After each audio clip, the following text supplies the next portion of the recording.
আল্লাহ ডাক দিয়ে বলেন, বান্দা ওয়াসারিউ ইলা মাগফিরা, এ বান্দা তোরে আমি বানাইলাম, আমি বলার ক্ষমতা দিলাম। আমি যদি তোরে বলতে না দিতাম তুই বলতে পারতি না। অনেকের জিহ্বা আছে কিন্তু বোবা বলতে পারে না, অনেকের কান আছে কিন্তু শোনে না, অনেকের চোখ আছে দেখা যায় কিন্তু আসলে দেখে না।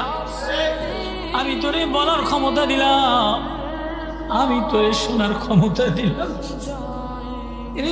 এরে বান্দা, এরে জওয়ান, আমি এজন্য তোর সিনাটা চওড়া বানাই নাই, এজন্য তোর বডি বাহুতে শক্তি দেই নাই, এজন্য তোরে যৌবন দেই নাই তুই আরেকজনের মিছিলে যে মারামারি করবি।